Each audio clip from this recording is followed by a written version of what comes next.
ಡೈಲಾಗ ನನಗೆ ನವಗ್ರಹ ಸಿನಿಮಾ ಆದ್ಮೇಲೆ ಎರಡನೇ ಸಿನಿಮಾ ರಾಬರ್ಟ್ ಮಾಡ್ತಿದ್ದೀನಿ ದರ್ಶನ್ ಸರ್ ಜೊತೆ. ನನಗೆ ದರ್ಶನ್ ಸರ್ದು ಒಂದ್ ಡೈಲಾಗ್ ಬಹಳ ಇಷ್ಟ. ಬಾಸ್ ನಿಮ್ ಡೈಲಾಗು ನವಗ್ರಹ ಇಂದ,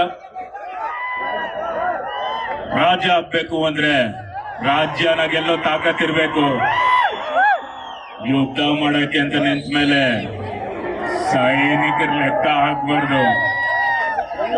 ಧನ್ಯವಾದಗಳು.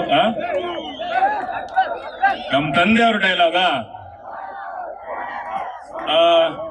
ನಾನು ಟೈಸನ್ ಸಿನಿಮಾ ಮಾಡಿದ್ದೆ. ಟೈಸನ್ ಸಿನಿಮಾ ನಮ್ಮ ತಂದೆಯವ್ರು ಹೇಳಿದ್ರೆ ಹೇಗಿರ್ತಾ ಇತ್ತು ಅಂತ ಒಂದು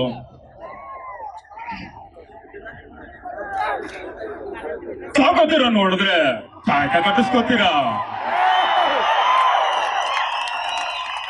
ಪವರ್ ಅವರ ನೋಡಿದ್ರೆ ಪುತ್ತೂರು ಕಟ್ಟಾಕಿಸ್ಕೋತೀರಾ, ಕಮ್ಮರ ನೋಡಿದ್ರೆ ಧರ್ಮಾಸ್ಪತ್ರೆಯಲ್ಲಿ ಕಟ್ಟಾಕಿಸ್ಕೋತೀರಾ,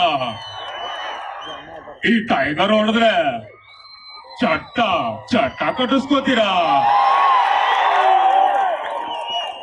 ಅಂಡರ್ಸ್ಟ್ಯಾಂಡ್? ಧನ್ಯವಾದ. ಥ್ಯಾಂಕ್ ಯು ಚಿನ್ನ. ಡ್ಯಾಡಿ ಸ್ಟೈಲ್ ಅಲ್ಲಿ ನೀನ್ ಲಾಸ್ಟ್ ಅಂಡರ್ಸ್ಟ್ಯಾಂಡ್ ಅಂತ ತಕ್ಷಣ ನನಗೆ ಮೆಮೊರಿ ಲೈನ್ ಎಲ್ಲಿಗೋಯ್ತು ಅಂದ್ರೆ, ಈ ಚಿತ್ರದ ಒಂದು ಪೋಸ್ಟರ್ ಹೇಳಿದೆಲ್ಲ, ಬಾಸ್ ಆಂಜನೇಯನ್ ಗೆಟಪ್ ಅಲ್ಲಿ ಇಲ್ಲೊಂದು ಮಗು ಕೂತ್ಕೊಂತಾರಲ್ಲ, ಆ ತರ ನಿಮ್ ತಂದೆಯವರು ನನ್ನೆಲ್ಲ ಆಡ್ಸಿದಾರಪ್ಪ. ಅವ್ರ ಜೊತೆ 2-3 ಸಿನಿಮಾಗಳು ಮಾಡುವಂತ ಸೌಭಾಗ್ಯ ನಮ್ದಾಗಿತ್ತು. ಆ ಮೆಮೊರಿ ಇವತ್ತೆಲ್ಲ ನೆನಪಾಗ್ತದೆ. Thank you so much bro. Thank you.